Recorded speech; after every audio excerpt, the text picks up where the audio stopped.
Hey pretty people, what is up? Thank you so much for joining Quan at DSB.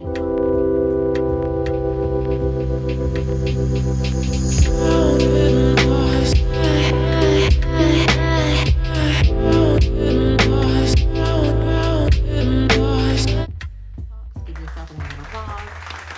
Yes, black brothers and sisters. Let's do it.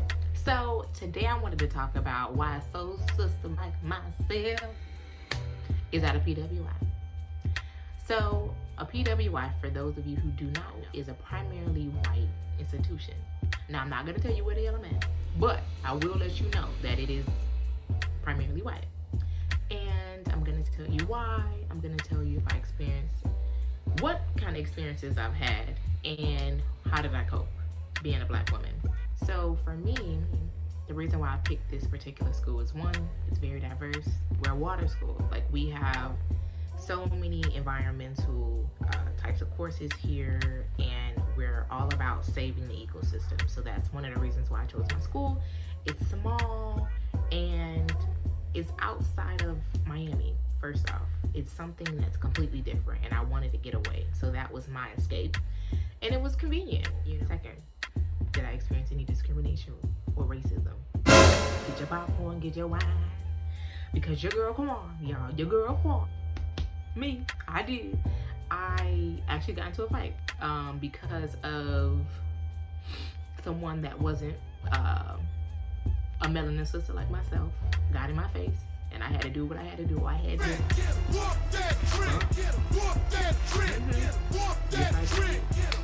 all of that. I did.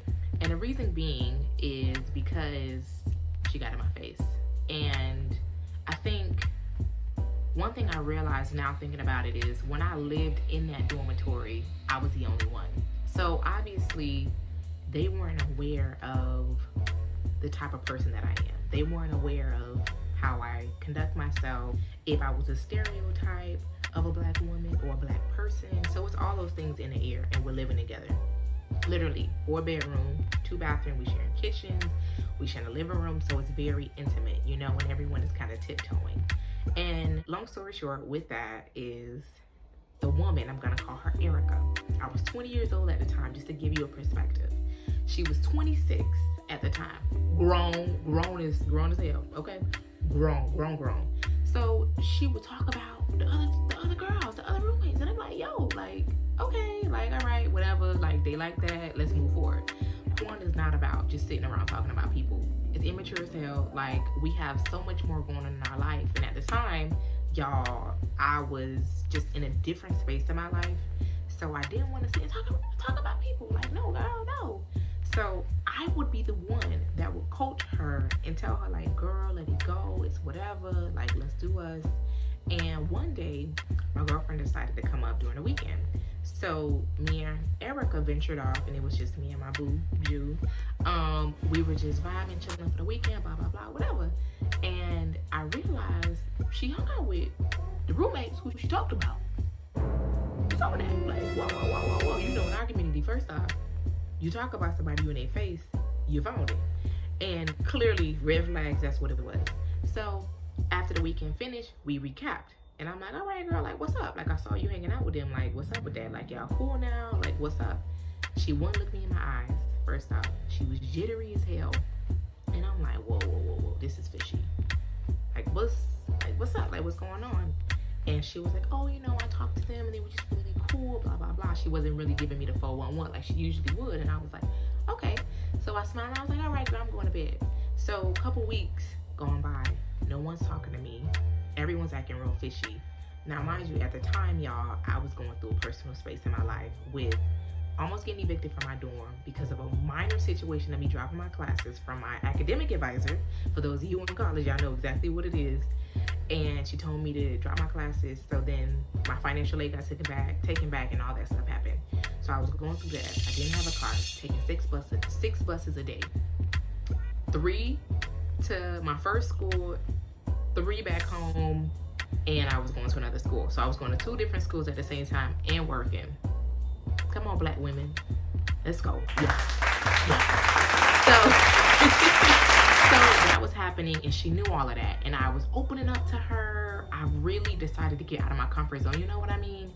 And that was already hard alone. So for me to tell you my actual business, and then for you to start acting flaky, I'm like, oh hell, here we go. Like, wow. Just when I thought, see, nah, a sister ain't a sister. See that? I fronted her. So I was like, hey, you know, we were at the stink counter, and I'm like, hey, do you have an issue with me? And she was like, oh, I don't know. It's that passive aggressive type stuff. Like, you want to be aggressive when you're not around me, but you passive when you see me. So it was that kind of thing. And I'm like, yo, like, what's up? She was like, oh, you know, you don't like me, all that. And I'm like, yo, Erica, like I told you what was up. I said, I'm not with the flaky stuff, and I kind of distanced myself from you, and I'm just watching you. She was like, well, I don't have any problems, whatever. So I'm like, okay, cool. So I decided to confront all three of the girls all at the same time. I'm like, no, we all here. We all grown adults. Let's do this. Y'all. Just me seeing it is just bringing back, my heart is like, do. I was so pissed off. Mind you, y'all, this was my first fight ever. First fight ever. Yeah, me, Corn, you, yeah, me. And so I'm confronting all of them. Nobody's saying nothing. The other girl crying. This is the stuff we experienced. The girl crying, and I'm like, well, it don't matter about that. Like, do you have a problem? Yes or no? And she was like, well, I don't know why you're looking at me. And I'm like, well, I'm talking to all three of y'all, but you're the only one talking, so I'm gonna talk to you. And the girl, Erica, 26-year-old, comes out of nowhere, listen to me. And I'm like, oh, a lot of bark today, huh? In front of these girls. Okay, cool. But when I approached you, you had nothing to say. So it was that kind of thing. And then she started talking like, we all live here, and all this stuff. All of a sudden, y'all, I'm sitting on a stool, and she come in my face like right here. She's doing it again, closer, and y'all, I was already pissed because she was lying on me, saying I was talking about them, all this stuff, and it was her, and I'm like, yo, grow up. And I was so pissed off because she did not tell the truth, and I don't like to be lied on. You know what I mean? Own you. If you talk mess, own up to it, but people don't do that in real life. Grown people, 40, 50, they don't do it. So it is what it is. She got in my face. Y'all, I just remember punching her and not stop it, and I just blanked out. I remember getting myself together, and I'm screaming and I'm yelling, and that weekend I just wasn't feeling right. So she's crying, all this stuff, acting a fool. Biggest day, y'all. This girl should be like 5'9". This girl, good and tall. I'm 5'4.25". Good and tall, acting a fool. And so the other two was, oh my God. They went and got the police officers. So automatically, I got myself together. Boom. It was like, all right, boom. Got myself back together, whatever. So that happened. The police officers came, and I had to conduct myself. And it came in kind of like hesitant, like, wait, like, It's automatically, they going directly to me, like, what's up? So they came in, I was calm, cool, collective. My girlfriend was on the phone, my mom was on the phone, acting a fool, like, what, who did all that on the phone? And I'm like, officers, I come home every day, I cook, clean, I don't bother anyone, I just confronted these girls because there's just a lot of mess going on. She got in my face, I clocked her, boom. And thank you, Jesus, God was on my side, Lord Jesus was on my side. She admitted to it. They asked me, did I want to press charges? I said, no, I just want to get out of here. I just want to leave. That happened. And I saw her a couple days ago. So that was what, like, oh my God, wow, long time ago. So that happened. And honestly, y'all, of course, many people cheer like, yeah, boy, you did that automatically. And it's like, no, I was actually traumatized. What?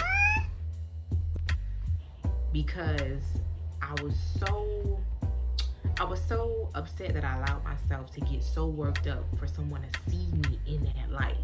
It was like she had that glory of, yeah, every black woman, yep, see that. It's like they push your buttons and then boom, I left the school. And then I came back, y'all, and I was like, okay, like, what are you doing, Quan? What are you running away from right now? And honestly, I didn't want to be stereotyped as an angry black woman. you know, and I just wanted to explain myself. I was just in this weird ass space, and I'm like, no, like, come on. You did what you had to do. She got in your face. You did what you had to do. You left. It's over. Some people may feel different about it. It may be situational, but of course, don't let nobody get in your face. Period. I could have conducted myself in a different way. I could have just left. You know what I mean? But at the same time, if that would have never happened, I would have never been in this place that I'm in right now. So that's what I learned from this whole thing. And how did I cope? I went to therapy. Again, therapy saved my freaking life. Oh, I'm not gonna get emotional on the camera. Not doing it. Y'all, therapy saved my life. That is what really helped me. Me and my counselor went over the whole entire situation, and she understood exactly what I was going through. Now, mind you, my counselor is Caucasian. How funny. Down to earth, very versatile, so she was able to understand my language and how the situation went down, what went down, and how it made me feel. So it was absolutely amazing.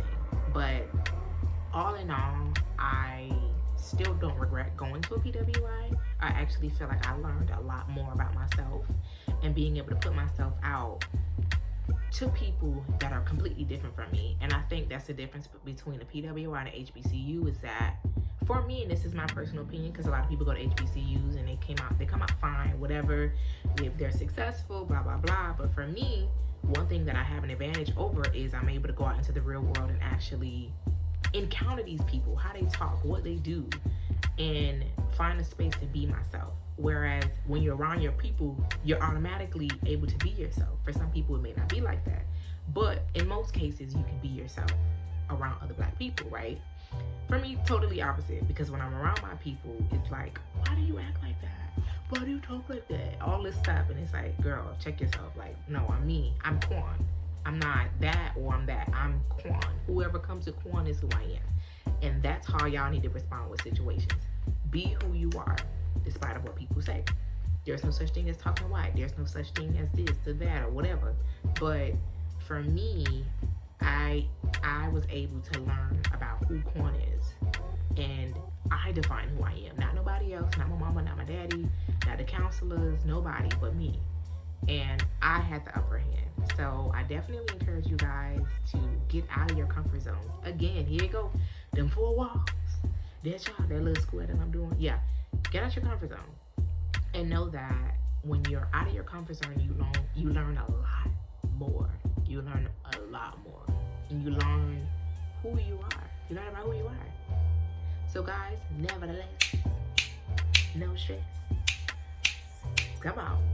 Nevertheless, stay with me now. Nevertheless, no stress, stay blessed. Nevertheless, no stress. So much. Don't forget to like, comment, subscribe. Please leave your comments. I forgot in the last video to enable them because I saw many people were like, oh, I want to comment. I couldn't. That's fixed. So make sure you like, comment, subscribe. Follow me on Instagram at The Yo Box. And you can also follow my podcast on Apple, Spotify, at The Yo Box. Not at The Yo Box, but it's The Yo Box to find my podcast. So much.